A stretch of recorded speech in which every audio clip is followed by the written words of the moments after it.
My name is Victor Oloo. I'm a creative in working in East and Southern Africa. I should just say Africa because we've done some work in Senegal and some other places over the years. But my background, I was trained in journalism at USIU Africa. But I also was lucky to have gotten some training from Princeton University for the science storytelling workshop that was happening here in Nairobi and a few other trainings, including the One Fine Day Films workshop where I was actually trained as a cinematographer. So over the past 10 years or so, I've done different things. I started a company called Chromatic Pictures Africa back in 2012.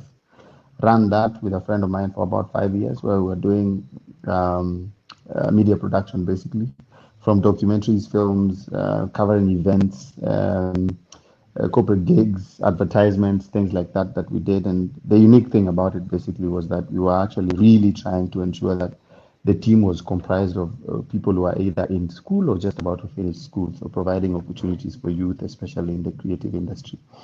After that, we ended up folding the company because of some issues when you're young and starting a business. There are things you don't know and they end up biting you in the butt. Sorry, excuse my language, later on in time.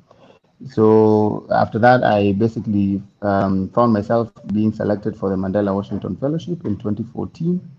And I went through the process, went to the US, did my fellowship, came back, and started consulting, especially within communications and with creative communications, basically. And some of the people that I've worked with over the years include DAI, which is Development Alternatives Inc., that does a lot of the USAID programs, DFID programs on the continent. Worked with IREX, which is the organization that does manages YALI. Several organizations. Currently, I'm working with Tetra Tech, which is a global company based in the US, but acquired Coffee International Development, which is implementing several different programs on the continent. And that's why when he said Zambia, I was like, I'm supposed to come to Zambia for some renewable energy stuff very soon. So this is a good conversation. We might pick up on that later on. Yeah, that's a bit Yeah, about me. I mean, I'm just, passionate about being able to actually help young people with creative ideas to actually make something out of it. yeah. Thank you very much. Wrightwel, well, kindly go ahead. Okay, that was an interesting and very detailed introduction. Okay, so my name is Wrightwel Nyirenda. From Zambia. I'm the founder and creative director of a company called Ulendo Creative Media. So basically, Ulendo Creative Media specializes in delivering professional media services to companies. So we do documentaries, commercials, and uh, cover events. So we've worked with a number of organizations like MTN. We've worked with GIZ. I'm sure you know that organization from Germany. We've worked with a bit of Yali when I went for Yali, the Young African Leadership in South Africa, and I was chosen as a official photographer for that cohort. Then we've done some work with companies within Zambia and also across, like in Botswana. Yeah, so we do mostly photography, video, and aerial filming, but then we focus so much on aerial filming and video production. Photography comes in as a bypass because most of our clients um, that hire us to do video sometimes request us to do photography. They want a complete Yeah, package. yeah, yeah, yeah. So we add it there, but then our core business is video production and aerial filming, and we are one of Zambia's leading aerial filming production companies. Wow. Yeah, that's actually quite interesting, introduction, and I love, how, I mean, what you guys have been able to do. And I was just going through your profile Wrightwel, and actually so impressed by so many companies that you've been able to work with in Zambia, which is quite inspiring. That you're really doing a good job. And I mean, even the kind of piece of work that is in your profile in terms of the photos that you guys have done, I think that's quite interesting. I mean, my first question is that I mean, has been business? I mean, last year, I mean, how has business been, and what plans did you actually have this year? Victor, we can go first. I mean, I know Wrightwel will tell you this. When organizations that you depend on as a business shut down, it's the worst thing. Especially, for Yeah, example, if you had been booked for events in March, April, and June. If you knew, for example, you just talked about the Yali being a Yali photo, the selected Yali photographer for the Southern Africa region. So for the Eastern Africa region, for some period, I knew we had the gig to cover the regional conference, which was in East Africa, which was at Safari Park here. And you know for a fact, this one is a call I'm getting in March, in June, mhm, I'm doing that gig, and it's this, and you put it on the calendar.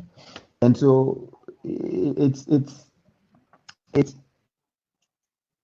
sorry, it's one of those things that's fine. where it's one of those things where it's a bit of a challenge when now you have to relook your whole strategy for the year in terms of the people you had targeted, the clients you had planned to approach, and those who had already given you a job, and how now you're supposed to restructure that and think of other ways in which you can actually earn a living, which is going into alternative revenue streams. If you are lucky as a creative, for example, if you're in this film production, and you know, if you are lucky and you had some other things going on, for example, if you're producing some shows for TV, or you're doing some work on YouTube that is earning you money, or you basically had another way of being able to do this, then you'd actually be comfortable. But if your sole source of revenue is dependent on some of these clients, then you're in a position where it's a very tough few months, especially since the different countries started locking up their borders and all that. Yeah, For Wrightwel, I know he will concur, because for people, some of his clients might be people that go beyond just Zambia. And so if they had planned to take you on assignment in Zimbabwe or in Botswana or even in East Africa, and then the borders are closed, it means that work is either postponed or cancelled. And that means there is a check that is supposed to have been coming that is not coming. And it's difficult exactly. because then you must have a team that you work with. You have cinematographers, you have DOPs, you have editors, you have sound people, you have all these people who are dependent on your craft and your organization. If you lose one client, they only lose a salary. And so the chain is, the ripple effect is quite long. So business, I know, is tough right now. It's not easy. If I would not say personally for me, because over the past few years, I found myself having, been on the other side, which is employment. And so I have the company that is also the brand that does other things, that is also the one that consults for IREX and all at given times. But then I also have the luxury of being able to rely on this other bit, which is the salary that I receive from these other guys. But for Mhm. someone who's solely dependent on that, the business must be very hard. Yeah, exactly. Yeah, what's your take, Wrightwel? It's like when same situation with Victor. So looking back, I got full time into media like in 2018. Then 2018 was more of you are because I was working before I started media. So media had been my part time. So when I decided to go into it, I could take anything that was coming. Then you are learning the business and you're also learning the creative art. So when 2019 came, we said, okay, this year at least we're going to stretch ourselves more, and we are looking at building a team that could deliver effectively and efficiently. Then last year was quite okay, and we aimed like, okay, if we're able to do this with what we had, then we have acquired new stuff and like in terms of equipment and skills. They said, "Oh, 2020 needs to be maybe 3 times bigger than what we Bomb. did in 2019." And then we had a lot of bookings. Like, okay, for us, mostly the first 3 months are not really busy. So Yeah. January, February, March were okay because Mm. we had clients that we were servicing, but then it was not very busy. Then COVID came, and everything changed. Starting March, COVID happened, and I'm like, events, our first gig that we had, like everything was supposed to be, I think 3 days before the event, they called us, "No, sorry, well, the government hasn't allowed us to go ahead with this event." And those were Chinese guys. And because COVID started from China, so it was a bit of a problem for them to gather. No, the government hasn't allowed us to proceed. Then we were like, okay, now this is interesting. The second event cancelled. third. The other gigs, then everything now followed, like all the gigs, the clients that we had on retainer, those that we are servicing on a monthly basis, also closed because now they have closed, so that they're not willing to spend when they have closed, Yes, true. which Yeah. became really tricky. And like he has said, when you have a team, uh, meaning you depend on certain revenue, like, okay, from this money, we're gonna pay this guy, we're gonna pay this guy, we're gonna pay this guy. But then if that money is not coming, then meaning people are affected, like nothing is coming on the table, and then it becomes a problem. So it's like things have just turned around. We didn't expect it to be this way. If things were normal, it would have been a very, very good year. But anyway, we look forward to things getting back to normal. But then it hasn't been a good year so far. Yeah, I mean, the same thing happened to me. You know, I do events, so I had my first two events this year. One in February, which obviously it was coming at the end of February, so that didn't happen. And then I was just having another event in May, which I had to cancel. I have an event in August, which I'm not sure if I'm gonna do it. And then I was now having another Ascent event, and then now, the last event that I actually have in the year. So 5 events, all of them actually canceled. So you could imagine even my side, the kind of, I get photographers, I get, all the service providers that I get. Yeah. So all of them actually are not going to get business. So we are actually all not gonna get anything. So Yeah. I think it's a big challenge, and it's something that we'll be able to learn. And that's why our conversation today is looking at, what are some of the opportunities in creative industry during this COVID-19? How can we look at the creative industry, then giving up, but then look at what are some of the opportunities that actually we can be able to explore? And I think I'll start with Victor. What are some of the opportunities that you think we could be able to explore, or how can we actually be good storytellers during this particular pandemic? I mean, the challenge is there, but as is with every challenge, there is opportunities, and with those opportunities, there are some risks that come with it. My former business partner, the guy we owned the company with for our production company, Chromatic Pre South Africa, right now is actually out doing a documentary for another friend of ours who has their farm, and the documentary is around our health workers, frontline workers actually, and the challenges they face and what they need and all that stuff. And you see, a lot of people would be very afraid to do such a thing because this involves going close to what everyone is afraid of, which is Corona. But that is just an example of how to start thinking about the opportunities that may arise in this current situation.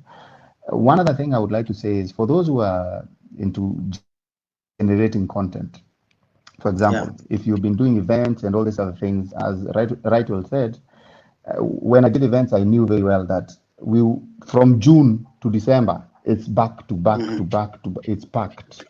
because that's when Exactly. corporates want this, they want that, they want this.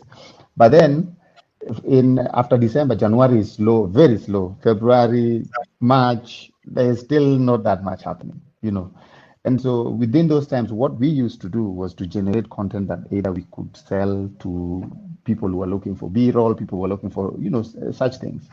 So for me right now, what I would say are some of the opportunities are one, if you can generate content that you can put online that can earn you revenue, well and good. That's one avenue. For example, if Wrightwel has a few creative guys in-house, just start producing something in-house that, can be put on YouTube, or you can actually approach a TV station to share with, or you can partner with some organizations and create material that is educational, that is COVID specific. Calvin, in this country right now, everyone is claiming to provide. The government has said that they're providing online learning for our kids. Yeah, But exactly. how far does that reach? How much content is there to be able to actually serve the number of kids that are around? And so these are some of we need to look at the places where there are gaps and find out how to fill those gaps using your creative abilities and the tools that you have. And that could be in education, that could be in health, that could be in partnering with some NGOs to actually raise awareness on COVID and find out how you can get some revenue out of that. It could be that this is the time you decide you lock yourself in some house and, create a concept that you generate and try and pitch to people like Dorothy Getuba, who is now working at Netflix and is from this country of ours, and just said the other day that they're looking for content. This is the time to start churning out pilots. This is the time to start, looking at those amazing images that you took while you were out in some other place and framing them and selling them online. This Yeah. is the time to do those things. This is the time to approach a musician and say, you know what, I want us to actually produce something, go online and look for a corporate entity to sponsor us. I want us to go to an ABSA and tell them we want to run a show for 1 hour on Facebook Live, LinkedIn Live, YouTube Live, and we can have your product placed on it. You just need to pay us this much, and we have a team of 5 people. This is also your contribution to keeping the creative industry alive.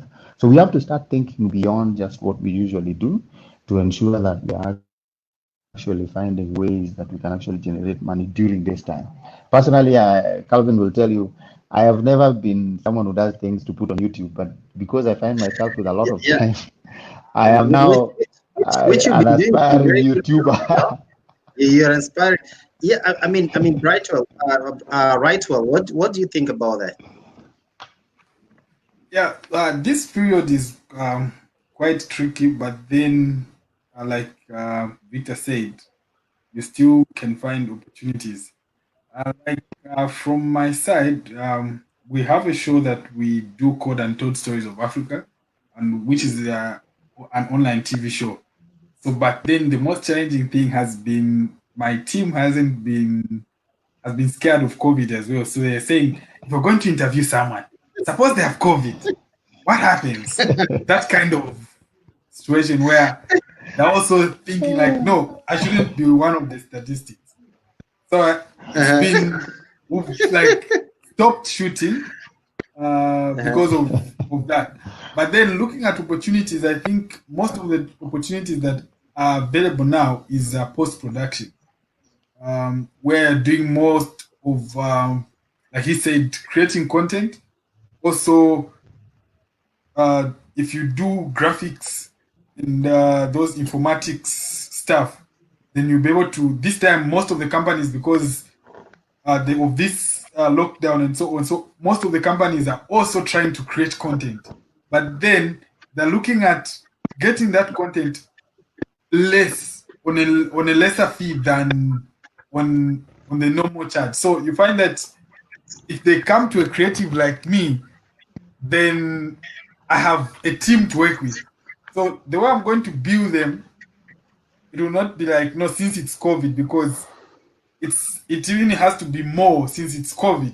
It's a COVID a period, but then most companies don't want to spend more, so they are looking for people who can do something for them, but on a little price.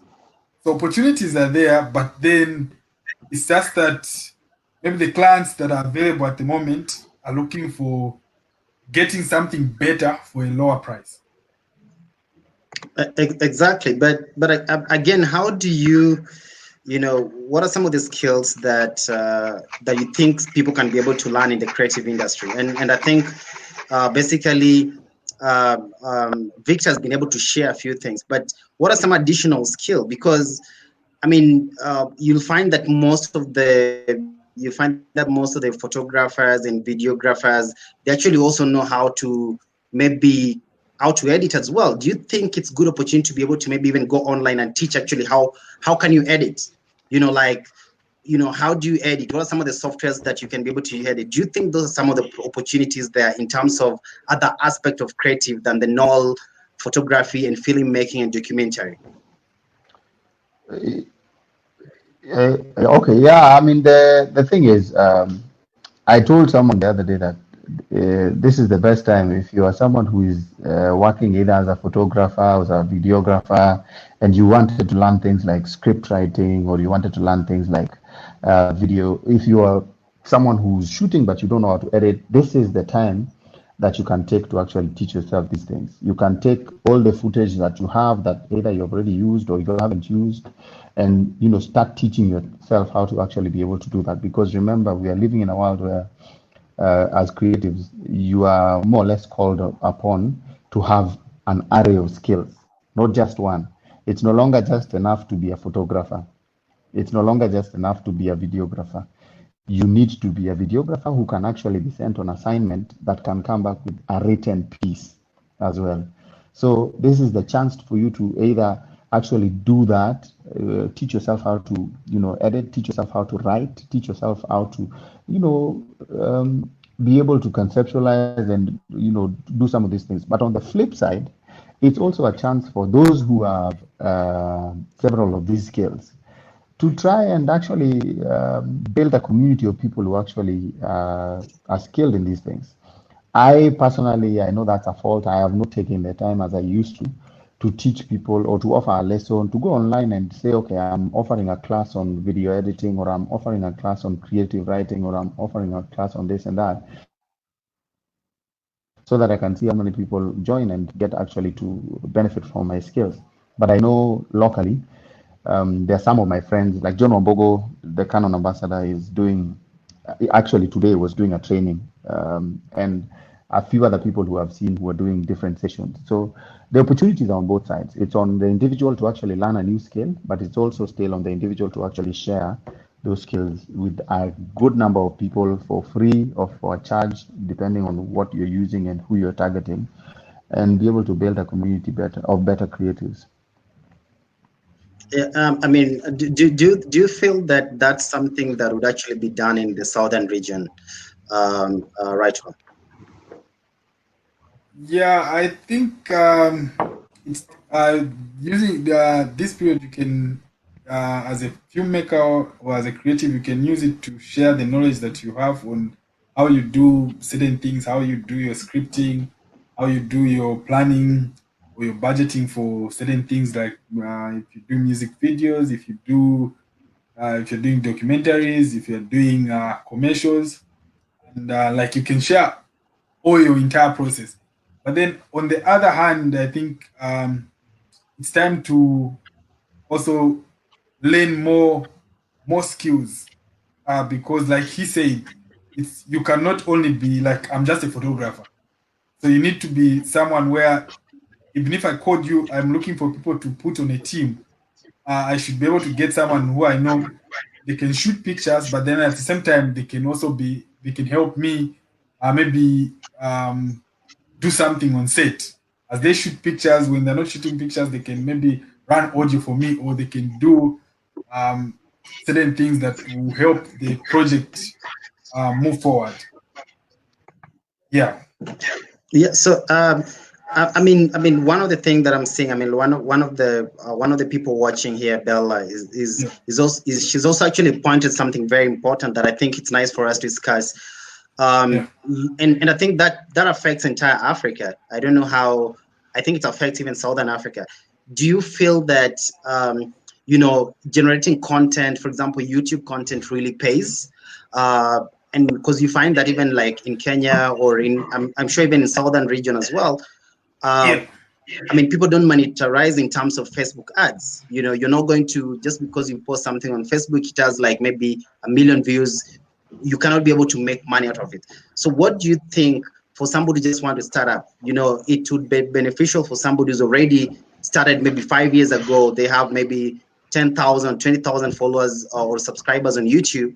But what about the person who just want to start? Do you think content creation would be key for them, or what other ways should they, what kind of content should they create? I think let's be clear about one thing. I know Bella has mentioned that you can't monetize on Facebook in Kenya. That ability is not there yet, but you can monetize on YouTube. Let's be very clear about that. You can monetize on YouTube, and I know very many people who are actually making money off of YouTube in this country and on the continent, especially in the South. There are very many people who are actually making money. That notwithstanding, the thing is, I believe in being ready for when it happens. I do not want to be the person that starts to build content on YouTube, on Facebook, for example, when they actually give you the rights to monetize.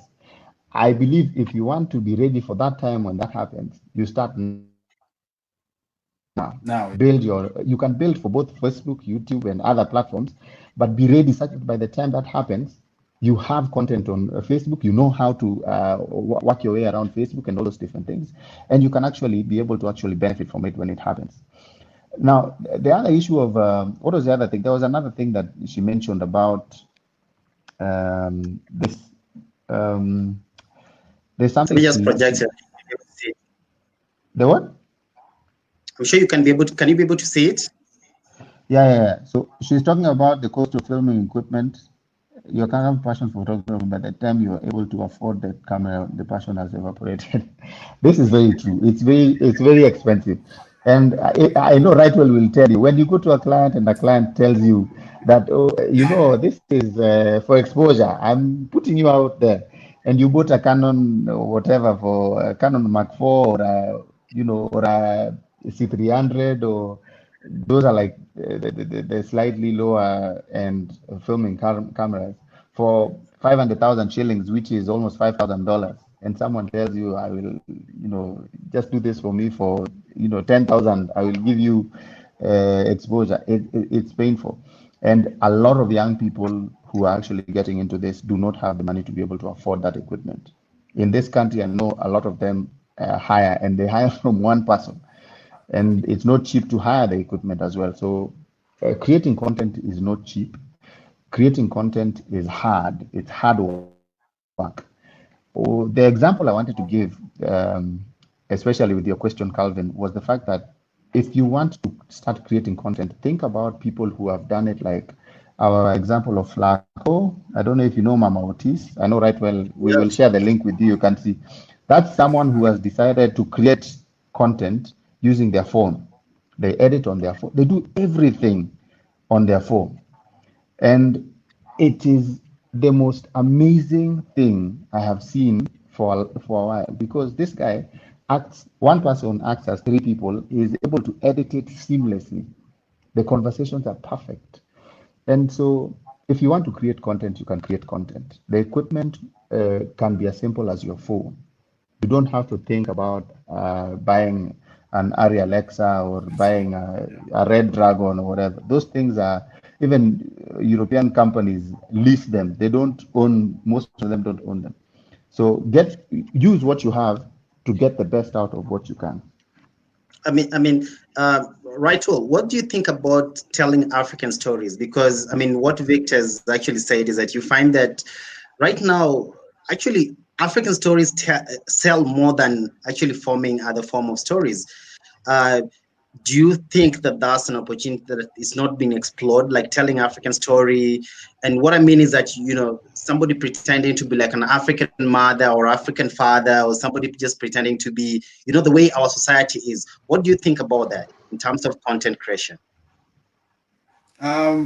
telling African stories is one of the things that is, I would say, growing. And I read something about Netflix. They projected like a lot of billions, like they would shoot a lot of content here in Africa than their budget. The African budget is slightly bigger than the other budget for the other regions. So meaning there's more stories that we can tell as Africans. But then the challenge is, if you're looking at it from the professional point of view, it's how you're going to get to the level that Netflix accepts your content. So on that aspect might be challenging. But then, like Victor was explaining, if you're just trying to create content, um, in case you meet opportunities like to monetize, then you can begin with anything. Because I know a number of people, like just even within our country, who are doing a lot of videos using phones, but then popularity on Facebook and on YouTube, it's quite huge. Excuse me, it's quite huge. So you can use what you have to create content. I know one of my colleagues who is a fashion designer, and what she did, she just started doing tutorials on how she does her dresses and what. And now she has more than 28,000 subscribers, and she's getting paid just from fashion. Yeah. So Yeah. it's not, mostly she calls me, right? I want to buy a lens. Which lens do you think I can buy? So she doesn't have much knowledge about the entire thing, but then she has ideas like, no, okay, for me to achieve this, I think let me search, let me get this type of lens. Then she will consult a creative, like, okay, I want my backgrounds to be blurry. What do you do? Then you explain to her, then okay, then what lens do I need to use? You explain to her the lenses, then next time she gets paid on YouTube, then she said, I've gotten paid, I want to buy this lens. So you can monetize with whatsoever you have, as long as you're creating content that, for me, I think things that are educative, and also things that are funny. I think I know someone from SA who does a lot of skits, and he has a huge following on YouTube. On YouTube. Yeah. Yeah. I mean, Victor. I mean, you've seen that a lot in Kenya. What do you think? Do you think that's the future? Like everybody need to be, everybody need to be this guy who is always either imitating a mother or father or something. Do you think that's what's really selling? Or which other areas can we focus here? I mean, Calvin, what that tells you is we have too many untold stories. If you look at it, all the stories we've been told are, people shooting each other on the streets of New York or in Los Angeles or somewhere. So we don't know what it is like to live in an African household, just a normal household. That's why it's so interesting to too many people when someone decides and mimics their mother and their father, and how their father and their mother react to very simple things like coming home late and things like that. So that just tells you that if someone was to come up with just a series of a normal African home where they're just normal children, some are herding goats, some are doing this and that, I'm telling you, that one Netflix will buy. You think you need to do something crazy? No, it's very simple. The thing is, the stories from the West are almost there are no more stories to be told from the West. They have to come to us to get our stories to start telling, like Wakanda. Why do you think the Black Panther was so big? And maybe just one thing I wanted to mention is that you see that guy I was referencing, that guy who's making videos using his phone. The reason why you need to build your content on any of these platforms is because what the client or what the people that have money are going to buy into is your following. If you are a creative who's in this era of forget Wrightwel and myself who want to do documentaries and all these other things that take months and months and years and investments. If you are this other creative who wants to do the simple things, what you need to do is to ensure that you build content that is relatable and people can actually be attracted to it. Once you start seeing 10,000 people on your Instagram or on your Facebook or whatever, there are brands that will just approach you and say, by the way, we need you to talk about your mother using our milk during your show, like one of the comedians does in this country. And when they do that, they'll come to you and tell you, hey, we have $1,000 here. We'll give you to portray yourself drinking one of our drinks or, eating our product, and that is an avenue a lot of people are not thinking about. People are just thinking about what you can get from, for example, YouTube and all these other things. But it goes beyond that. You can build content specifically targeting certain people who are private sector, who can actually come in and say, we know you have 1 million people watching your stuff every month. We want to give you this money. For the next 1 month, every week, drop in something about our product. So those are some of the things we need to be thinking about the creative industry going forward. Yeah, and also I just wanted to add something. I think it's just also about putting yourself outside there. It's strategic. You want to be doing that so that in the next 3 years or 4 years, if somebody want to get somebody who do maybe African stories or who do travel, actually you be the you'll be the key person. And so for me, I think it's all about create content for fun, do it for fun, build a particular network and build yourself, being known for something, and then you never know what will happen. Anybody can come outside there and say, I would love to collaborate. You start getting into TV adverts, you start building yourself. And I think that's what you've been seeing with even in Kenya, like people like Njugush and the rest of the comedians that we see outside here, Deshagu and all that. I mean, these guys just started having fun.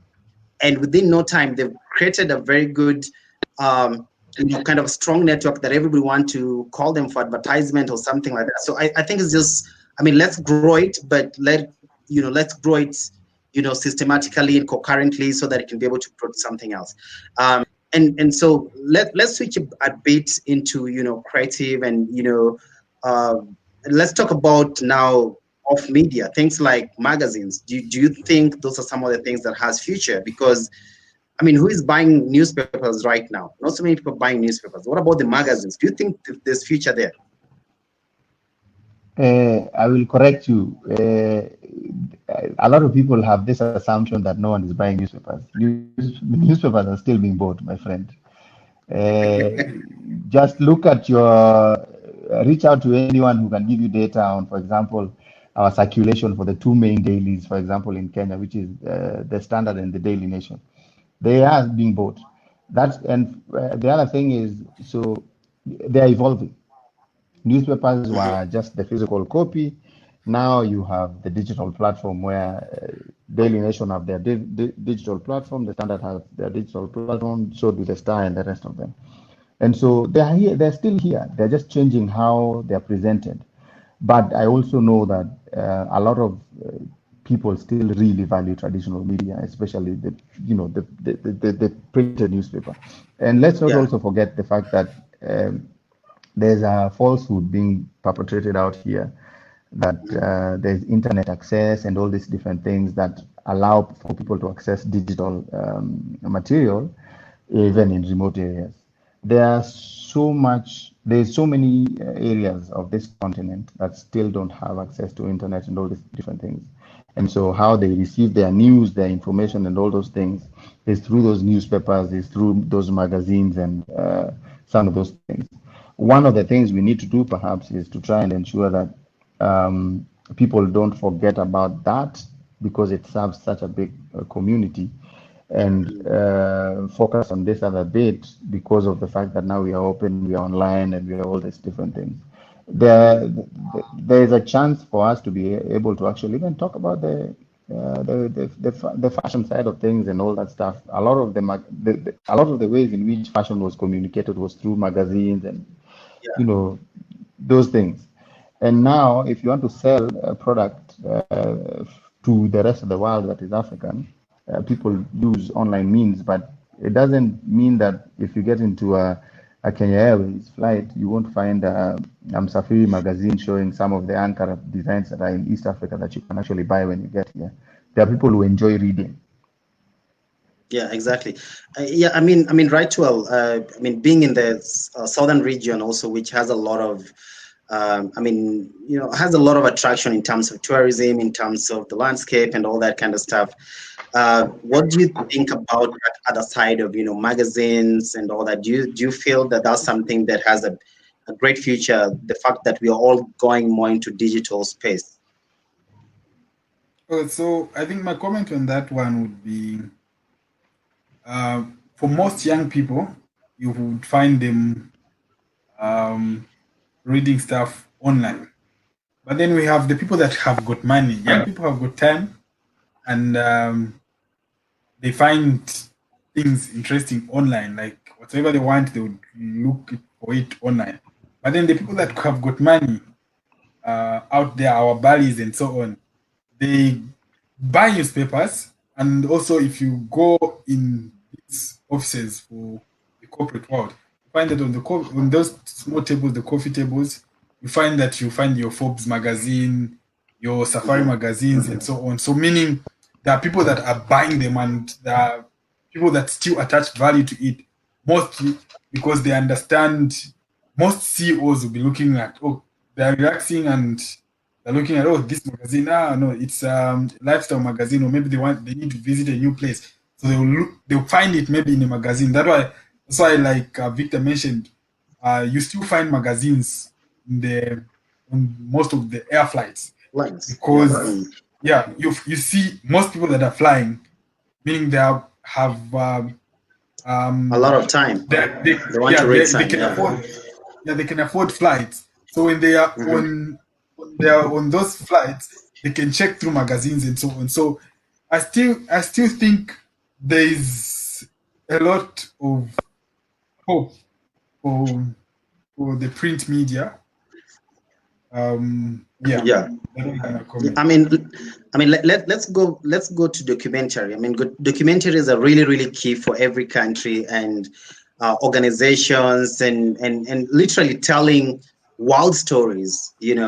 And here COVID-19 is here and pretty much is here for a longer time. Yeah. How is the future of documentary? Are we still going to have so many nice documentaries traveling across the world and all that?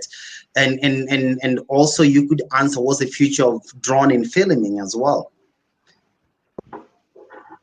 Um, so Okay, go ahead. okay, so uh, documentaries. If you're talking about travel and so on, because most of the documentaries, I think in Africa, we haven't been affected so much with COVID. I was reading something today in essay uh, about a certain agency, a film agency. They're saying they're going back to work. So the government has eased the, what do you call it, The lockdown. the lockdown. Yeah, the The lockdown on restrictions. the restrictions on the filmmakers. So meaning you have more people that are trying to create content. Like for instance, in my country, there are opportunities to create content, but except um, you can create content like about COVID. You can sell to our Ministry of Health and these organizations that are funding the COVID fight. Then also, if you're talking about these other documentaries that have to do with other stuff apart from COVID, it might appear to be a challenge, because unless you have someone that is financing it, then and you are willing to travel, then you're going to shoot your documentary. But then if they are also saying we want this documentary, but then we have put it on hold, then because you cannot travel because of COVID, then it becomes a challenge. Yeah, what do you think, Um, Victor? the first thing is documentaries are not going to end. In fact, the first real good documentary you're going to see in every country is about the impact of COVID COVID. 19 on different things. It will Mhm. be on the agriculture sector, it will be in health, it will be in all those different things. That one you're going to see. And I might even produce one. But what's going to happen is this is the new normal. How you do things is changing, not just for filmmakers and creatives and all that, but everyone has to adjust how they do things. I no longer can just wake up and fly to Turkana in northern Kenya and mingle with everyone freely and just shoot, stay there for a week or a month, and then come back and edit without. It's not going to be the same. The first thing is, for example, we did something for the AU where we were in Rwanda, Senegal, Kenya, and one other country. And at that time, all you needed to produce in Rwanda was your ID and you're in. Even in Senegal, you applied for the visa here, you land in Dakar, you are in. And you pay for the visa on arrival. But a lot of those things are going to change, even on the African continent. Movement is going to change. You are going to definitely be required, I know, to have some proof of having been cleared of COVID or not having any symptoms. If and when we get a vaccine, just like with yellow fever, when you're traveling to film anywhere, you will need proof that you have actually been vaccinated against COVID-19. So those are some of the things that are going to actually change.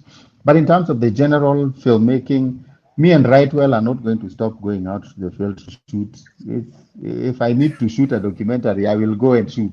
If I need to take some nice images for whoever, I will go. If I need to wear a mask, I will wear a mask. If I need to prove to someone that I have been vaccinated, I will carry that with me. But in fact, if any, there might be people here who are just waiting to go to China to do the intro of a COVID-19 documentary in Wuhan. So it's not going to stop anyone. I mean, gentlemen, and what about what you said? I mean, the future of drone. I mean, drone technology is still not very much used in Africa. I mean, so many countries still don't allow, official permit of use of drones, including here in Kenya. And yet, with this COVID-19, I think people would prefer just sending a drone to do your filming somewhere. If let's say you wanted to do something in Turkana, you can just maybe send a drone to do some landscape photos and all those kind of stuff and bring it back. What do you think about the future of drone? And do you feel that most governments should actually allow filmmakers and photographers to be able to freely use their drones?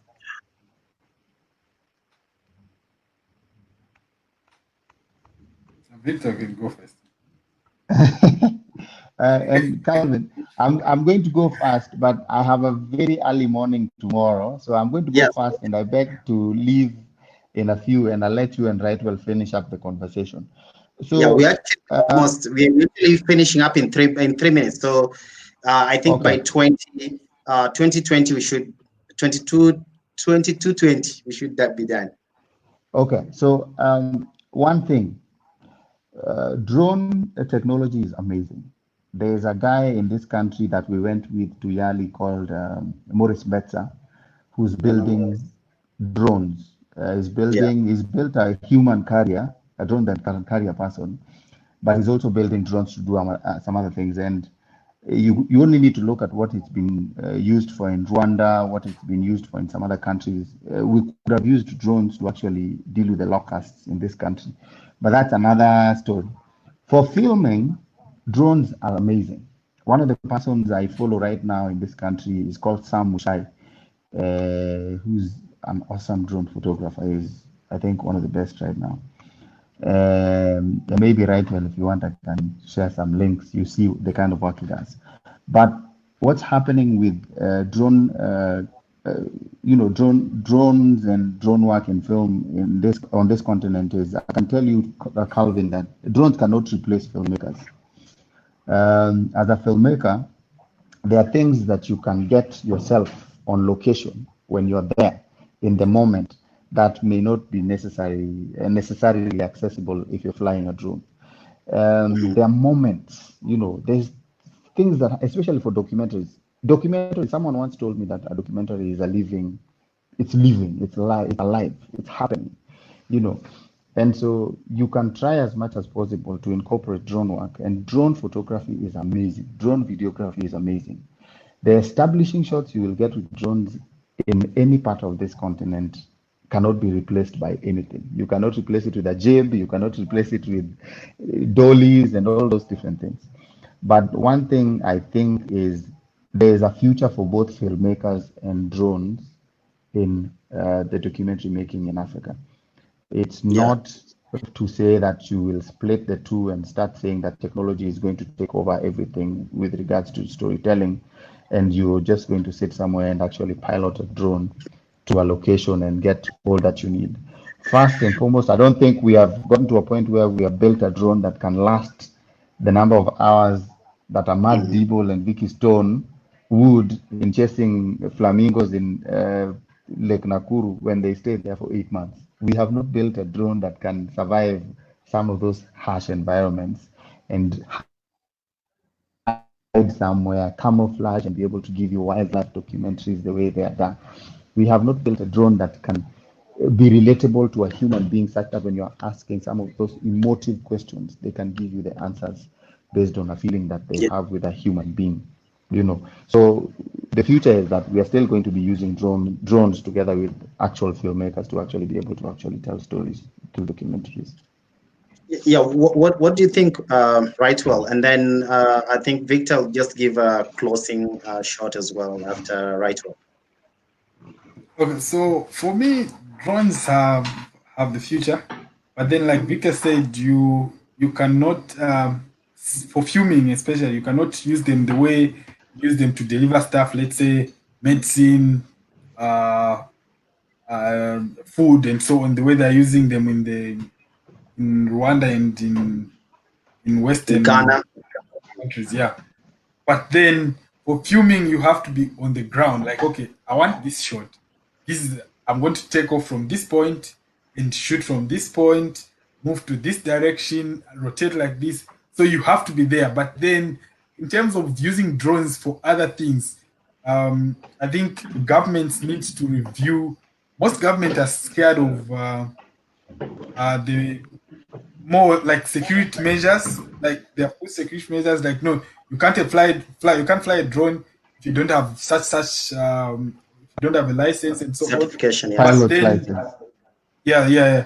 So if which is quite okay, but then it hinders more talented people from using or researching more about drones because drones are not just about filming. Like he said, there's someone who is building drones. So if that, I'm sure that person has had a lot of hindrances in terms of just proving like this drone can take off and carry It's someone. safe. Government will say no. How safe is this thing? So it hinders that way, and we always believe in whatsoever the Western guys have done. And when they bring it here, then we say okay, it's cool. But then when it's done by our own people, then we say no. Safety measures, we cannot allow you. How did you do it? So yeah, there's Okay. the future. We can use drones for more stuff. Just like our Madagascar, concussion hub. I mean, our guys Exactly. cannot trust it. So, so anyway, yeah, Victor, please give your closing remarks and so that I can leave you guys to go and sleep. And probably Yeah, I just mean, tell us what you think, what young people should actually look at in terms of this, the creative opportunities and what you think they can be able to do. And also, sorry, just also answer. Bella was asking a question here. Probably maybe you can just read it and then also then answer that as you finish. mhm. You want to have something crazy? Yeah, Bella. I would like to meet Bella. I think she's really, really looked into what's happening in our creative industry, especially locally. I mean, maybe I'll answer her first. I think, yeah, it's a challenge. It's a challenge. A lot of the stories that are being told um, are by people that have been brought in. And for example, what she was saying in terms of the GQ magazine, I think she's referring to the guys who did a photo shoot on our, what's his And name? yeah, Olive Eliud Kipchoge. Kipchoge. Eliud Kipchoge. Yeah, that's the one. I think she's referring to that. I mean, the challenge is I know Kenyans or a Kenyan who has shot for one of the biggest shows in the US, Osborne Masharia, who's a photographer, Yeah, amazing I know photographer. that. I know that. So Yeah, so what I would say is, as previously, there has not been that opening because even us, we trusted foreigners more than we trusted locals. We brought in people to shoot commercials and advertisements from other countries to come in and shoot for a local organization and advertisement. But as the years have gone by, we've started to realize that we have talent. We have the Enosolix who are doing amazing work for both music videos and commercials, and now shooting advertisements for all these big corporates. And we have so many different people who can actually be able to do this. Those stories, yes, GQ came and shot Eliud Kipchoge, but I also know a Sebastian Wanzala who shot Kipchoge for Safaricom, who did an amazing piece of work. And if you see a billboard, a big one of Eliud Kipchoge, that is on one of our highways here, it was shot by Sebastian Wanzala. And I know very many people who are doing amazing things. Of course, there are those who are Yeah. still influenced by Western thinking and bringing people in, but I know it's changing, and there are a lot of people who are actually moving and pushing for that change. Um, in the future for creatives is quite bright. When you start to see, and I go back to what I said earlier, Bella, please, if you are still watching this, DM a certain lady called Dorothy Getuba. Ask her how she managed to start a film company in Kenya and end up being a content acquisition manager or something for Netflix for Africa. She Netflix. runs that, you know, and this is someone who was producing local films here, and we, interacted. So the opportunity is there. We have to change start with changing our mindsets, but we also have to start thinking about how to be able to tell our stories our own way. Let's not think about replicating, a series we saw in the US, a Prison Break or whatever, a Money Heist, or those things people like on Netflix. Let's tell our own authentic story. That is what will sell. Whether it's in a documentary, whether it's in a film, whether it's in your YouTube channel, even if it's just making, makeup tutorials or fashion tutorials like Wrightwel's friend. If you're Yeah. authentic, you are unique. I mean, people will like That's the what you. only way that you're actually going to be. Yeah, and there's immense opportunity, a lot of things to do. Okay. Yeah. Right. Well. I think there's a lot of opportunities for young people, and especially that nowadays everyone is online. So that's it's different from how things were like maybe 15 years ago, 10 years ago, where everything has to go to TV. But then you can just start your own Facebook page, you can start your own Instagram, you can start your own YouTube, and you create that following. Then companies will follow you, like Victor explained in the first place. Like, no, I know someone like here in Zambia, they were doing comedy, a lot of comedy, like shoot stuff professionally, post it on Facebook. And then one channel followed them, like, no, we need this content, we need your numbers on our channel. As long as you create numbers, people will follow you and you're going to create opportunities for yourself. So we just have to work hard as young people and also be creative. Yeah.